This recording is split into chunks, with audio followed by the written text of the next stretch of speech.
हम हमेशा अपने चैनल के माध्यम से जनता के सभी जरूरी मुद्दों को उठाते आए हैं। यही वजह है कि हमें अक्सर सरकारों का आलोचक भी कहा जाता रहा है। लेकिन आपदा के इतने दिनों बाद हम ये वीडियो इसलिए लेकर आए हैं ताकि टीआरपी की नौटंकी से इतर कुछ वो सामने लाएं जो वाकई प्रदेश की आम जनता को जानना जरूरी है।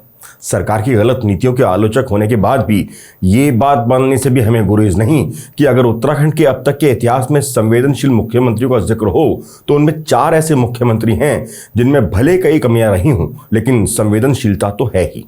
पहला नाम है डॉक्टर रमेश पोखरियाल निशंक का, दूसरा हरीश रावत, तीसरा त्रिवेंद्र सिंह रावत का और चौथा नाम है पुष्कर सिंह धामी का। वजह भी बताएंगे क्यों, मगर उससे पहले धराली, उत्तरकाशी का एक छोटा सा गांव जहां ऐसा मंजर देखने को मिला कि लोग अब भी सहमे हुए हैं। शुरुआती रिपोर्ट्स ने इसे क्लाउड बस्ट कहा, लेकिन जब वैज्ञानिक डेटा सामने आया तो सच्चाई कुछ और ही निकली। सवाल फिर उठे कि क्या ये वाकई प्राकृतिक आपदा थी या फिर विकास माफिया की मानव निर्मित त्रासदी। आज के इस वीडियो में हम जानेंगे धराली की तबाही के पीछे की वो असली वजह जो टीआरपी की दौड़ में भले पीछे रह जाए मगर है बेहद अहम। ये केवल एक गांव की कहानी नहीं बल्कि पूरे हिमालय क्षेत्र की चेतावनी है। ये भी बताएंगे कि कैसे एसडीआरएफ ने फिर साबित किया कि वो उत्तराखंड की सबसे बड़ी उम्मीद है। लेकिन दूसरी तरफ कुछ ऐसे जनप्रतिनिधि भी रहे जिन्होंने शर्मसार करके रख दिया। ध्यान रखिए, आज का वीडियो बेहद महत्वपूर्ण तथ्यों से भरा है, लिहाजा वीडियो के अंत तक बने रहिएगा ताकि सच आपके सामने आ सके।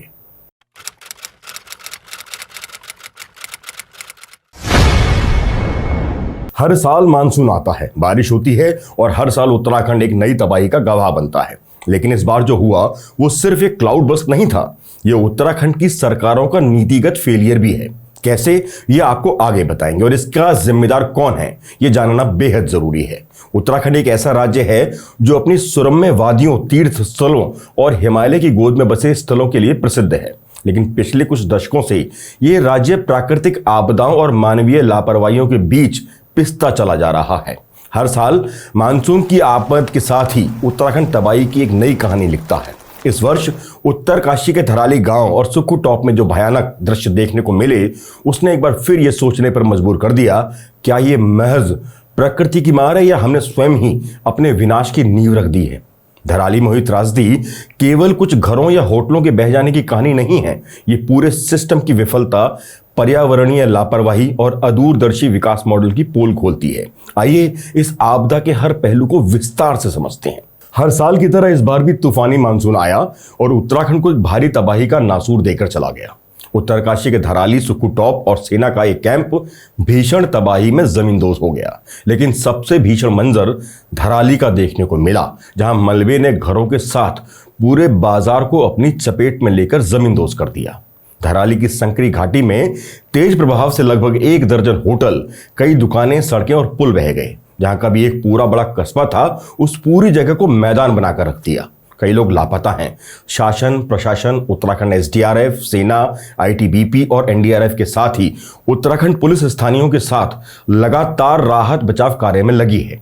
हेलीकॉप्टर और ड्रोन की मदद भी खोज और बचाव कार्य के लिए ली जा रही है ताकि जो सांसें बचाई जा सके उसमें देरी ना हो जाए। भले ये घटना एक प्राकृतिक आपदा हो लेकिन इसके लिए जिम्मेदार हम और हमारी नीतियां ही हैं। हिमालय हमेशा से संवेदनशील रहा है। यहाँ अनगिनत झीलें हैं जो मौसम में आने वाले परिवर्तन से लगातार टूट रही हैं। इसकी जानकारी हमारे वैज्ञानिक और शोधकर्ता कई बार दे चुके हैं, लेकिन आज तक इन जानकारियों से हमने कोई सीख ली हो ये नजर नहीं आता। इसको केवल एक प्राकृतिक आपदा मानकर हमेशा ही अनदेखा कर दिया जाता है। उच्च हिमालयी क्षेत्रों में बढ़ते तापमान के कारण ग्लेशियर तेजी से पिघल रहे हैं। पिघले हुए पानी से झीलें बनती हैं जो जब टूटती हैं तो अचानक भारी जल प्रवाह नीचे के क्षेत्रों में आता है। धराली जैसे गांव जो नदियों के किनारे या संकरी घाटियों में बसे हैं, ऐसे जल प्रवाह के सीधे चपेट में आते हैं। अब सवाल उठता है कि इस आपदा के कारण क्या रहे। प्रारंभिक रूप से इसे मूसलाधार बारिश से हुआ क्लाउड बस्ट माना गया। मौसम विभाग यानी आईएमडी के आंकड़ों के अनुसार क्षेत्र में कुछ स्थानों पर 100 मिलीमीटर से अधिक बारिश हुई जो क्लाउड बस्ट की श्रेणी में आती है। लेकिन जब वैज्ञानिक विश्लेषण हुआ तो पाया गया कि धराली क्षेत्र में बारिश केवल 6 से 27 मिलीमीटर के बीच थी। यह आंकड़ा क्लाउड बस्ट की परिभाषा से काफी नीचे है, यानी यह घटना केवल वर्षा का परिणाम नहीं थी। इसने विशेषज्ञों का ध्यान ग्लेशियर कोलैप्स या ग्लेशियर लेक आउटबस्ट फ्लड की ओर इंगित किया है, जो आज हिमालय में ग्लेशियरों के पिघलने के कारण अधिक संभावित माना जा रहा है। दरअसल हिमालय में ग्लेशियर तेजी से पिघल रहे हैं, जिसकी वजह से झीलें बनती हैं जिन्हें प्रो ग्लेशियर लेक कहते हैं। जब इन झीलों पर बना अस्थायी बांध टूटता है तो नीचे की ओर भारी मात्रा में पानी और मलबा बहता है। धराली हादसे को लेकर भी कुछ विशेषज्ञ ऐसा ही मानते हैं, लेकिन इस पर पूरी तरह एकमत होने और स्पष्टता के लिए गहराई में जाकर असली कारणों की पड़ताल होना अभी बाकी है। सवाल यही है, आखिर जनता और सरकारें इस विषय को गंभीरता से लेती हैं या नहीं, या फिर इसे एक आपदा कहकर भुला दिया जाता है। आखिर कैसे हम इन आपदाओं को खुद को तबाह करने का न्योता देते हैं, इसका एक उदाहरण देखिए। दून विश्वविद्यालय के नित्यानंद हिमालयन रिसर्च सेंटर के प्रोफेसर डी चौनियाल ने अपने विश्लेषण में कहा कि वास्तव में धराली में जो हुआ वो बीते वर्षों में मानवीय हस्तक्षेप का ही नतीजा है। सही भी है। गौर से देखें तो पुराने धराली गांव को तो जल प्रलय छू भी नहीं पाया। प्रोफेसर डी चौनियाल कहते हैं कि खीर गंगा धराली गांव के निकट भगीरथी नदी में मिलती है।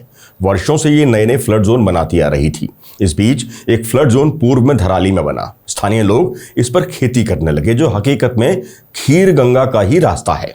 उनका कहना है कि बीते कई वर्षों में फ्लड जोन में निर्माण कार्य होने लगे। इस फ्लड जोन में होटल, दुकानें, बाजार, बस्तियां बसा दी गईं। नदी के प्राकृतिक मार्ग को रोककर उसे दूसरी दिशा में मोड़ दिया गया और अतिक्रमण के चलते खीर गंगा अपने वास्तविक पथ को छोड़कर दूसरी तरफ से जाकर भगीरथी में मिलने लगी। ये रास्ता नदी के लिए बिल्कुल भी सहज नहीं था। प्रोफेसर चौनियाल ने उपग्रह के चित्रों में खीर गंगा के उद्गम स्थल वाले ग्लेशियरों को भी दिखाया। उन्होंने बताया कि यहाँ पर सैकड़ों छोटे छोटे ताल बने हुए हैं जो एक के एक तीव्र ढाल के ऊपर हैं। यहाँ पानी इकट्ठा हुआ तो सभी ताल भरने लगेंगे। एक ताल टूटा तो उसने अगले ताल को भर दिया। पानी का दबाव तालों से सहा नहीं गया तो ये बोल्डर व अन्य मलबा लेकर आगे बढ़ा और नीचे नई बसी धराली को तबाह करके रख दिया। वैसे कुछ गलत भी नहीं कहा प्रोफेसर चौनियाल ने, क्योंकि अतिक्रमण के चलते ही खीर गंगा अपना वास्तविक रास्ता छोड़कर उल्टी यानी उत्तर की दिशा में बहने को मजबूर हो गई। अब नदी की अपनी सीमा और अपनी चाल है, जिसे कभी न कभी अपने वास्तविक पथ पर आना ही था, और वही हुआ भी। नदी का पानी तीव्र ढलान से होते हुए लाखों टन बोल्डर के साथ नीचे उतरा और अपना वास्तविक रास्ता पकड़ लिया और विकास के पर्यटन के नाम पर प्रॉपर्टी माफिया निर्मित नई बसी धराली को तहस नहस करके रख दिया। क्योंकि पुराना धराली गांव तो आज भी सुरक्षित है, जो भगीरथी के पूर्व में एक छोटी पहाड़ी पर बसा है और गंगा के फ्लड जोन के बाहरी क्षेत्र में है। यहाँ नदी पहाड़ की तलहटी से होकर जाती थी, जो पहाड़ी की तलहटी से होकर दक्षिण दिशा की ओर मुड़ जाती है। नया धराली इसी दक्षिण दिशा में बने फ्लड जोन में बसा दिया गया है। साल 1978 में खीर गंगा का यही रास्ता था। खीर उसी में किए गए निर्माण रहते हुए भगीरथी से जा मिली। इसका मतलब यही है कि नदी इंसानों के इलाके में नहीं आई, बल्कि इंसान नदी के रास्ते में आ गए। जहां कभी नदी बहती थी वहां आज बड़े बड़े होटल, बाजार बना दिए गए थे। उत्तरकाशी हमेशा से संवेदनशील जोन में रहा है। इसके बावजूद मनमाने ढंग से निर्माण की निगरानी भी नहीं हुई। उत्तरकाशी में जब 1991 में भूकंप आया था, उसके बाद मास्टर प्लान से निर्माण करने और भूकंप रोधी मकान बनाए जाने पर लंबी बहस हुई, लेकिन जमीन पर कुछ हुआ नहीं। 2013 और फिर 2023 में भी बादल फटने की घटनाएं हुई, जिसने सतर्क होने और नदियों से दूरी बनाने का इशारा किया।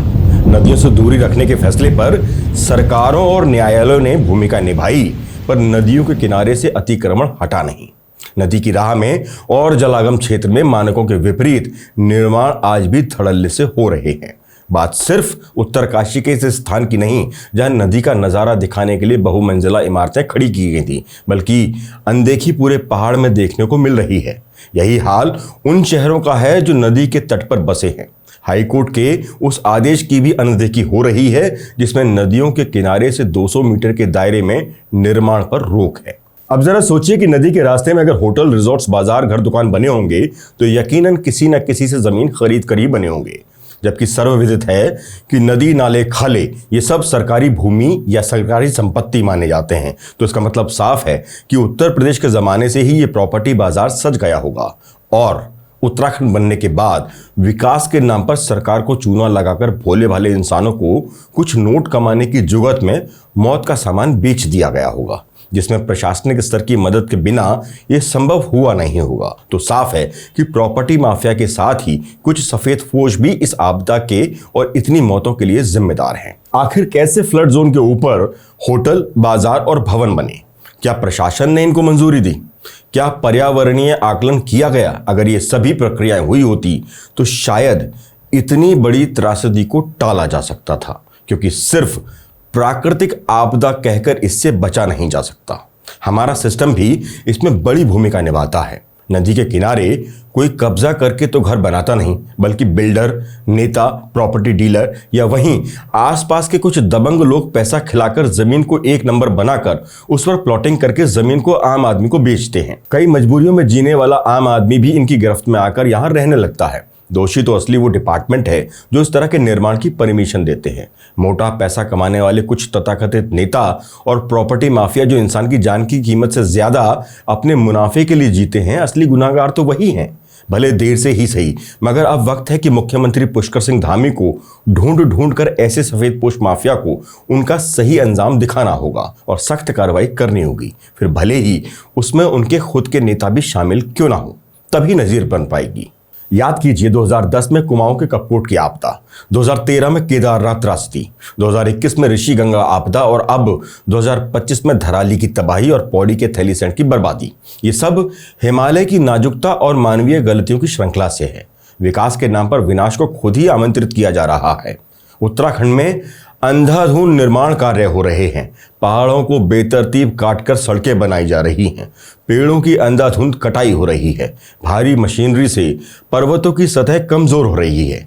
उत्तरकाशी, हर्षिल, यमुना घाटी, केदारनाथ और बद्रीनाथ और न जाने कितने ही ऐसे क्षेत्रों में नदी के किनारे व्यू पॉइंट और रिवर फेसिंग होटल्स के नाम पर मौत का बाजार सजाया जा रहा है, लेकिन इसकी चिंता किसी को भी नहीं। ये क्षेत्र भू संवेदनशील है। विशेषज्ञ बार बार चेता रहे हैं, लेकिन उनकी सुनने वाला कोई नहीं। एक तरफ चारधाम यात्रा के नाम पर क्षमता से अधिक यात्री और दूसरी तरफ बेतरतीब बिना प्लानिंग के पर्यटन उद्योग पूरे हिमालय को मानो बच्चों का खेल बनाकर रख दिया है। इस प्रदेश के नीति नियंताओं ने अतीत से कोई सीख नहीं ली। सरकारें आती हैं, जाती हैं, योजनाएं बनती हैं, लेकिन क्रियान्वयन में लापरवाही स्थायी है। नीति नियंताओं की जिम्मेदारी इस प्रदेश के प्रति क्या रही, ये सवाल भी अक्सर खड़े होते हैं। एक नई टिहरी को छोड़ दें तो क्या आज तक मास्टर प्लान के तहत कोई शहर, कस्बा, नगर विकसित हुआ? जवाब है नहीं।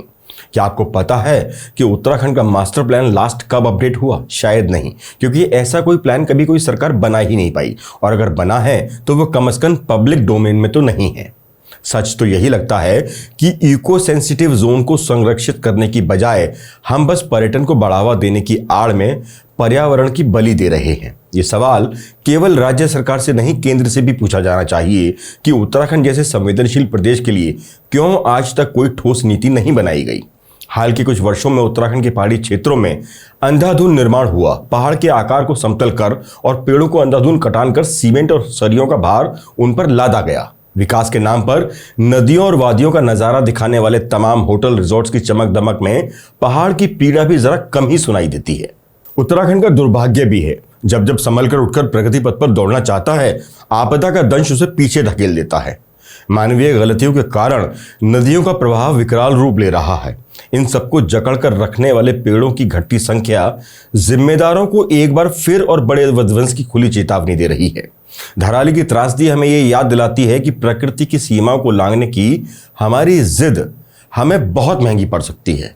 नदी को दोष देना आसान है, लेकिन असल में हम ही नदी के रास्ते में आकर बसे हैं। अब वक्त आ गया है कि नीति नियंता, वैज्ञानिक समुदाय और आम जनता मिलकर सरकार के साथ आगे आएं और उत्तराखंड जैसे राज्यों को आपदा से बचाएं। पहाड़ों की धारणा शक्ति को परखें और उसके अनुसार नव निर्माण करें, वरना अगली बार ये त्रासदी किसी और गांव की कहानी नहीं, हमारे अपने जीवन की कहानी भी बन सकती है, क्योंकि हम प्रकृति के मेहमान हैं, मालिक नहीं। उसे बदलने नहीं, समझने की जरूरत है। विकास और पर्यावरण के बीच संतुलन बैठाने की जरूरत है। वैसे एक पहलू और है जो देखने को मिला। जहां एक तरफ प्रदेश के पर्यटन मंत्री सतपाल महाराज का चेहरा दिखाई नहीं दिया, वहीं दूसरी तरफ इस आपदा की घड़ी में दोषारोपण का खेल करने की बजाय दो राजनीतिक धुर विरोधी स्वास्थ्य मंत्री धन सिंह रावत और पूर्व कांग्रेस अध्यक्ष गणेश गोयल एक साथ मिलकर राजनीति का खेल न खेल पीड़ितों के लिए खड़े रहे, जिससे उनके संवेदनशील होने का आभास हुआ। संवेदनशीलता से एक बात और है जो सामने आती है। उत्तराखंड प्रदेश के 25 साल के इतिहास में 4 ऐसे मुख्यमंत्री रहे जिन्होंने अपने संवेदनशील होने का परिचय दिया राजनीति से परे हटकर, जिसमें पहले हैं डॉक्टर रमेश पोखरियाल निशंक, जो कुमाऊं के कपकोट जा पहुंचे तमाम रास्ते बंद होने के बाद भी। ना हेलीकॉप्टर के उतरने की जगह थी और ना पैदल चलने के रास्ते, लेकिन निशंक नदी नालों को पार कर मौके पर पहुंचे और राहत के काम में जुट गए। ये यकीनन उन्हें अलग बनाता है, क्योंकि बहाने उनके पास भी न जाने कितने हजार थे, पर वो पहुंचे और पीड़ितों से मिले। दूसरे मुख्यमंत्री हरीश रावत रहे, जिन्होंने 2013 की विकराल आपदा के बाद कमर कस ली। बूढ़े बदन की परवाह न कर एक साल में केदारनाथ को पुनर्निर्माण की तरफ ले जाने वाले तत्कालीन मुख्यमंत्री हरीश रावत का श्रेय भले प्रधानमंत्री नरेंद्र मोदी ले जाते हो, मगर उस श्रेय के असली हकदार हरीश रावत ही थे। जब तमाम विशेषज्ञों ने यह दावा कर दिया था कि केदारनाथ को उभरने में सालों लग जाएंगे, तब हरीश रावत ही वो शख्स थे जिन्होंने एक साल में मंदिर को पुराने स्वरूप में लौटाने का काम किया। यकीनन उसमें उनके उस समय के कैबिनेट के सहयोगी हरक सिंह रावत भी कंधे से कंधा मिलाकर बराबर उनके साथ लगे रहे। केदारनाथ आपदा में उनका सहयोग भी पीड़ितों के प्रति संवेदनशील होने की गवाही देता है। तीसरे मुख्यमंत्री रहे त्रिवेंद्र सिंह रावत, जो चमोली के रेणी आपदा के गवाह बने। पहाड़ों की चोटी पर एक बड़ा धमाका हुआ और एक बादल फटा। ग्लेशियर के टुकड़े की झील में गिरे और विशालकाय झील की दीवार ढह गई। लाखों टन गैलन पानी एक भारी भरकम डैम के चीथड़े उड़ाता हुआ नीचे आया और न जाने कितनों को मौत के मुंह में समाता हुआ, विनाश करता हुआ निकल गया, जिसका असर कर्णप्रयाग, श्रीनगर, देवप्रयाग से लेकर ऋषिकेश और हरिद्वार तक दिखाई दिया। तत्कालीन मुख्यमंत्री त्रिवेंद्र सिंह रावत उसी दौरान एक कार्यक्रम में शिरकत कर रहे थे। सूचना मिलते ही सब कुछ छोड़ मौके पर पहुंच गए और खुद कमान संभाल ली। हफ्तों तक एक टनल के अंदर कई लोग फंसे रहे। दुर्भाग्य से भारी मशीनरी सड़कों की अलाइनमेंट की वजह से समय पर पहुंच नहीं पाई, लेकिन लगातार वहां पहुंचकर पीड़ितों को राहत देने की जुगत में लगे रहे। ये उनकी संवेदनशीलता को दर्शाता है।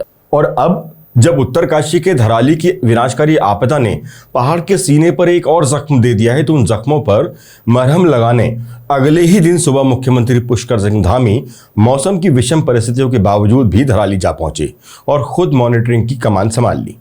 आपदा के अगले दिन से ही वो उत्तरकाशी में कैंप करके खुद राहत बचाव कार्य को संभाल रहे हैं, तमाम एजेंसीज के साथ मिलकर, जो कहीं ना कहीं उनके संवेदनशील होने की गवाही देता है।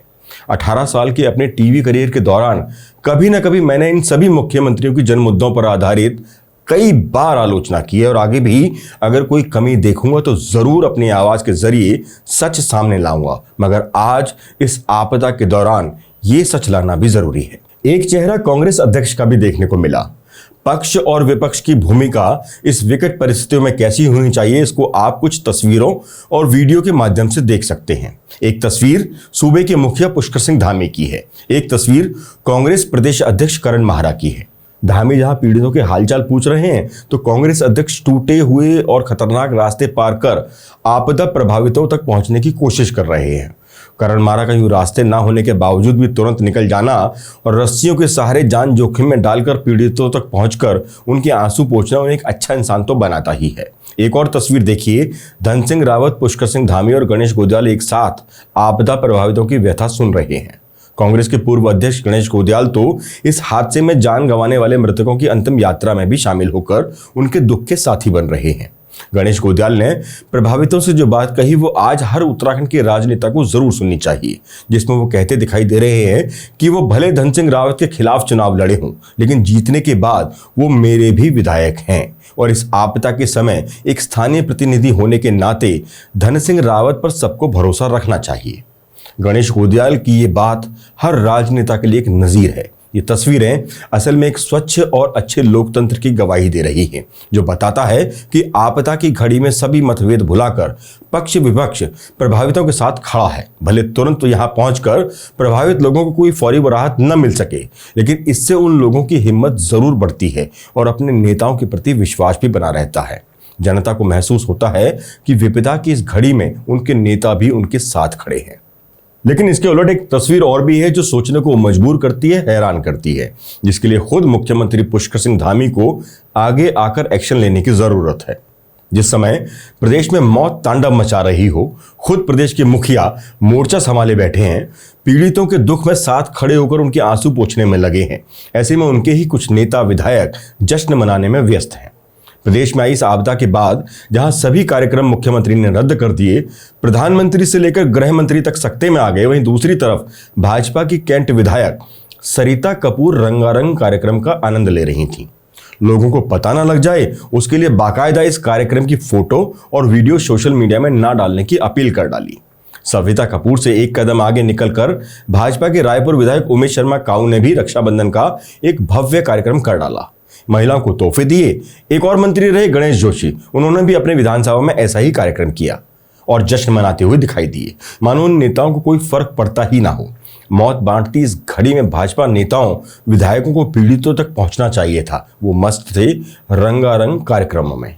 हालांकि ये इन सभी के अपने निजी कार्यक्रम थे, लेकिन नेता जनता का प्रतिनिधि पहले होता है, निजी जीवन उसका बाद में होता है। अब चूंकि हम संवेदना को लेकर चर्चा कर रहे हैं तो ये समझना भी जरूरी है कि कुछ नेताओं की संवेदनशीलता थोड़ा मध्यम हो चली है। तस्वीरें तो ये ही बयां कर रही हैं। जितना गिफ्ट इन कार्यक्रम में बांटा गया, क्या उतनी धनराशि से ये नेता आपदाग्रस्त इलाकों में कोई सहायता नहीं पहुंचा सकते थे? क्या ये कार्यक्रम इतने जरूरी थे? ऐसा इसलिए क्योंकि यहां से वो चुनाव लड़ते हैं और आगे भी लड़ेंगे, इसलिए वहां की महिलाओं को गिफ्ट देकर माननीय अपनी दरियादिली दिखा रहे हैं। आपदाग्रस्त इलाकों से तो उनको वोट मिलने नहीं है, इसलिए उनकी चिंता ये नेता भला क्यों करेंगे? अब जब इतना देख लिया है तो लगे हाथ एक ये तस्वीर भी देख लीजिए। इस तस्वीर का सीधा संबंध पौड़ी गढ़वाल में आई आपदा से है, जो धराली के साथ ही मौत बनकर वहां के लोगों पर टूटी है। उत्तराखंड के थलीसैंण ब्लॉक में भी इन दिनों गांव-गांव में घर रहे हैं, सड़कें टूटी हैं, पुल बह चुके हैं, 4 मजदूर गंभीर रूप से घायल हैं, 5 लोग मलबे में लापता हैं और सैकड़ों परिवार बेघर हैं। ऐसे में क्या उम्मीद की जाती है? यही कि हमारे जनप्रतिनिधि, जिनके लिए हमने वोट दिया, जिन्हें हमने जिम्मेदारी दी, वो हमारे साथ खड़े हों। लेकिन जो सामने आया उसने सबको हैरान कर दिया। दरअसल सोशल मीडिया पर एक वीडियो वायरल हुआ है जिसमें थलीसैंण के कई नवनिर्वाचित क्षेत्र पंचायत सदस्य, उनके परिजन और एक पूर्व ब्लॉक प्रमुख नेपाल के काठमांडू के एक होटल में जश्न मनाते नजर आ रहे हैं। मतलब जब आपके गांव के बच्चे बारिश में ठिठुर रहे थे, तब आपके प्रतिनिधि विदेशी जश्न में मग्न थे। ये वही प्रत्याशी हैं जो कुछ दिन पहले वोट मांगते हुए कह रहे थे कि चुनाव नतीजा कुछ भी हो, लेकिन वो हमेशा जनता के साथ खड़े रहेंगे। लेकिन आज वो कहां खड़े हैं, आप खुद देख लीजिए।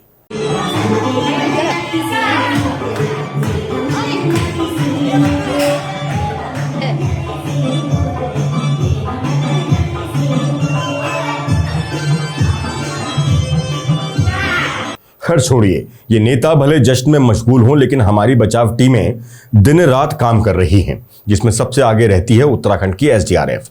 हालांकि उनको उतना क्रेडिट मिलता नहीं जिसके वो हकदार हैं। जैसे सरहद पर सबसे आगे होते हैं बीएसएफ, आईटीबीपी के जवान, बिल्कुल सीना ताने खड़े रहते हैं। दुश्मन की सबसे पहली गोली भी उन्हीं का सीना सबसे पहले छलनी करती है। फिर बाद में भले भारतीय सेना मोर्चा संभाल दुश्मन को खदेड़ देती है। ठीक वैसे ही उत्तराखंड में जब धरती हिलती है, पहाड़ टूटते हैं, नदियां रौद्र रूप अख्तियार करती हैं, तो सबसे पहला सीना एसडीआरएफ का होता है।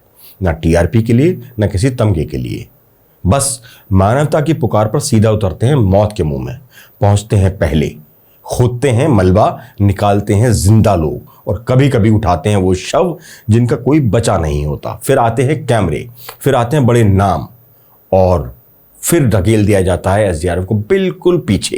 पर सच्चाई जानती है पहाड़ की मिट्टी, सच पहचानती है गांव की वो मां जिसका बेटा एसडीआरएफ के हाथों पहले जिंदा बाहर आया। टीवी पर भले कोई नाम ना ले, लेकिन हम बताएंगे, सबसे पहले जो पहुंचा वो एसडीआरएफ था, सबसे पहले जो लड़ा वो एसडीआरएफ था, सबसे पहले जो झुलसा, डरा, टूटा, फिर भी डटा रहा वो एसडीआरएफ था। इस आपदा में भी एसडीआरएफ ने मोर्चा संभाल लिया और एनडीआरएफ, सेना, आईटीबीपी, उत्तराखंड पुलिस के साथ मिलकर लगातार रेस्क्यू ऑपरेशन में लगे हैं। आईजी एसडीआरएफ राहत बचाव के लिए मौके पर मौजूद हैं और पीड़ितों को निकालकर सुरक्षित स्थान पर भेज जरूरी इंतजाम में लगे हैं। ऐसा नहीं कि बाकी लोग कुछ काम कम कर रहे हैं, लेकिन तमाम जरूरी संसाधनों में एनडीआरएफ, आईटीबीपी और सेना से कमतर होने के बाद भी एसडीआरएफ किसी से कम नहीं। वीडियो के अंत में बस इतना है कि आपदा का आना भले प्राकृतिक हो, मगर उसमें अपनी जान गंवाने वाले लोगों की मौत के जिम्मेदार वो प्रॉपर्टी माफिया और सफेदपोश लोग हैं जिन्हें कभी ना कभी किसी ना किसी का संरक्षण मिलता रहा है और वो इतनी मौतों की जिम्मेदारी लेने से बचते रहे हैं। एक नहीं कई उदाहरण हैं जब वोट बैंक की खातिर नदी के किनारे पर बसावट को हरी झंडी मिल जाती है, मगर ये सब करते हुए वो ये भूल जाते हैं कि भले आप अपने घर के दरवाजे पर चौकीदार रखते होंगे, मगर प्रकृति किसी चौकीदार की मोहताज नहीं होती। जब जब उस पर कब्जा करने की कोशिश हुई, उसने आपदा के रूप में ऐसा झन्नाटेदार थप्पड़ भ्रष्ट सिस्टम के ऊपर मारा है कि बरसों बरस याद रह जाता है। अगर अब भी नहीं चेते तो अगली तबाही किसी और थराली में नहीं, हमारे आपके दरवाजे पर होगी। इस साप्ताहिक शो में बस इतना ही। जय हिंद, जय उत्तराखंड।